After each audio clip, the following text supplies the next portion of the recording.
AP శాసన మండలిలో ముఖ్యమంత్రి మాట్లాడుతున్నారు. లైవ్ చూద్దాం. ఆ రోజు ఎలక్షన్ మేనిఫెస్టోలో పెట్టి ఇప్పుడు కాదు అని మీరు మమ్మల్ని ఎదురుదాడి చేసే పరిస్థితి వస్తే మంచిది కాదని చెప్పి మీకు తెలియజేస్తున్నాను. రెండో విషయం అధ్యక్ష, second, the bill already stipulates that the central government shall take appropriate fiscal measures, including offer of tax incentives to the successor states in order to promote industrialization and economic growth in both the states. These incentives will be along the lines extended to some other states. Third, the bill already provides for a special development package for the backward regions of the successor state of Andhra Pradesh, in particular for the districts of Rayalaseema and North Coastal Andhra Pradesh. This development package will be on the lines of the KBK, Koraput, Bolangiri, Kalahandi. Special plan in Odisha and the Bundelkhand special package in Madhya Pradesh and Uttar Pradesh. చాలా స్పష్టంగా ఆ రోజు చెప్పారు. ఈరోజు ఏమంటే దానికి guide lines ఉన్నాయి, అక్కడ ఇచ్చారు, అదే మనకి ఇమ్మంటున్నాం.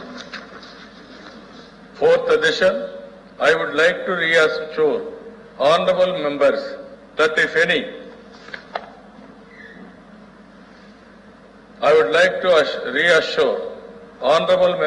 if any, further amendments are needed to facilitate smooth and full rehabilitation resettlement for the Polavaram project, they will be given effect to at the earliest.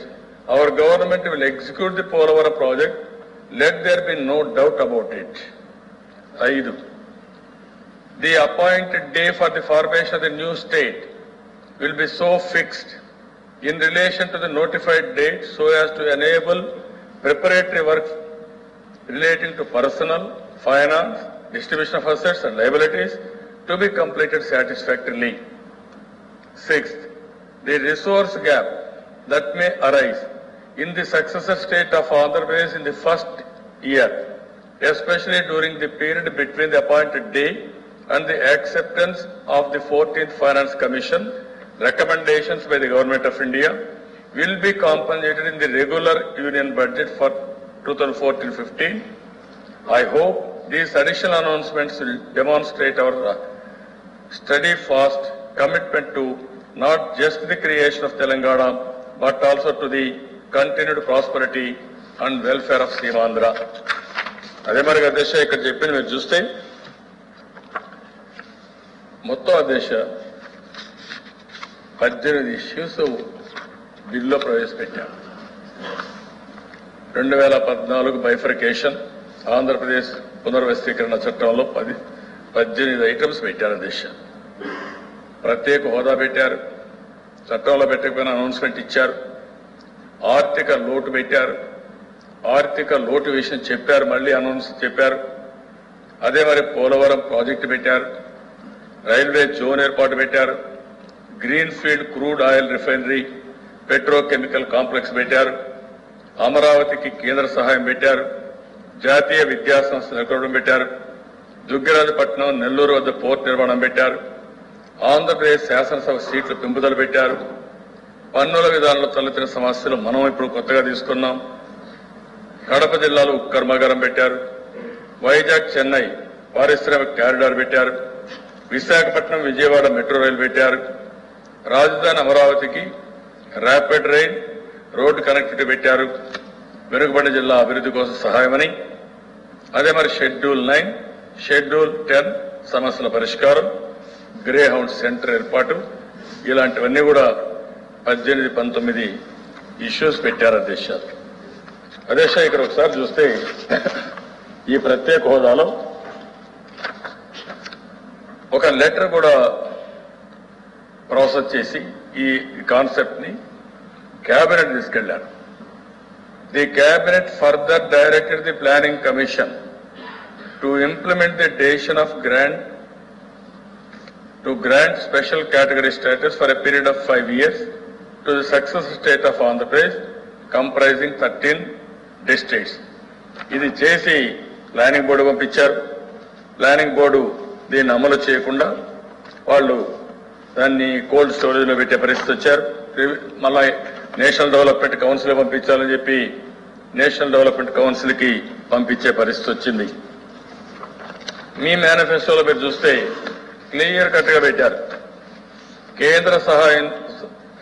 కేంద్ర సహాయంలో భాగంగా 5 ఏళ్ల పాటు విభజన అనంతరం ఆంధ్రప్రదేశ్ ప్రత్యేక హోదా, బీజేపీ ప్రభుత్వం ఈ హోదాను మరో 5 సంవత్సరాలు పొడిగిస్తుంది అని మీరు పెట్టారు. అదే మరి అధ్యక్ష, ఈరోజు నేను అడిగేది మనందరికీ బాధ్యత ఉందా లేదా? నేను 29 సార్లు వెళ్ళిన తర్వాత ఆనాటి కేంద్ర ప్రభుత్వం మొన్న కూడా అధ్యక్ష జరిగిన పరిణామాలు కూడా మీరు ఒకసారి చూస్తే అసెంబ్లీలో రీఆర్గనైజేషన్ యొక్క బిల్లు చదివినిపించాను. నేను ఎవరిని విమర్శించలేదు.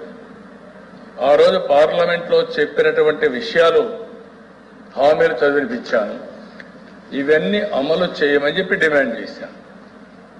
ఎగ్జాక్ట్ గా దిశ 5:30 గంటలకి అరుణ్ జైట్లీ గారు ప్రెస్ కాన్ఫరెన్స్ పెట్టి మేము స్పెషల్ స్టేటస్ ఇవ్వడం లేదు, అదే మరి మీకేదో ఒక ఎస్పీవీ ఇస్తాం, మీరేదో పెట్టుకోండి, అంతేకాకుండా స్పెషల్ ఇన్సెంటివ్స్ ఇవ్వడానికి వీలు కుదరదు అని నిర్మోహమాటంగా ఆయన చెప్పిన తర్వాత విధి లేని పరిస్థితిలో నేను మళ్లీ ఒకసారి ప్రధానమంత్రి గారు చెప్పి రాజీనామా చేద్దామని ట్రై చేస్తే ఆయన దొరకకపోతే 11 గంటలకు అధ్యక్ష ఇంకా లాభం లేదు, మనం అన్ని ప్రయత్నాలు చేశాం, ఇంకా మనం ఏమాత్రం కూడా ఎన్నికపోతే కరెక్ట్ కాదనే ఉద్దేశంతోనే 11 గంటలకు నేను అనౌన్స్ చేశాను. మాకుండే 2 మంత్రులు ఎవరైతే ఉన్నారో ఒక పర్పస్ కోసం సెంట్రల్ కేబినెట్ లో ఉన్నారు, ఆ పర్పస్ నెరవేరే పరిస్థితి లేదు కాబట్టి మేము రాజీనామా చేస్తున్నామని పదవులకు ఆశపడకుండా రాజీనామా నీతి నిజాయితీగా చేసిన పార్టీ ఈ తెలుగుదేశం పార్టీ. కొంతమంది కొన్ని ఆలోచనలు ఉన్నాయి అధ్యక్ష. ఇప్పుడే కాదు, వాజ్పేయి గారు ప్రధానమంత్రిగా ఉన్నప్పుడు ఆ రోజు కూడా 29 మంది మా ఎంపీలు ఉన్నారు, బీజేపీ 6 మందికి గెలిచారు, సమైక్య ఆంధ్రప్రదేశ్ లో 35 మంది ఉన్నాం. ఆ రోజు కూడా ప్రధానమంత్రి గారు కేబినెట్ లో చేరమని నేను చెప్పాను.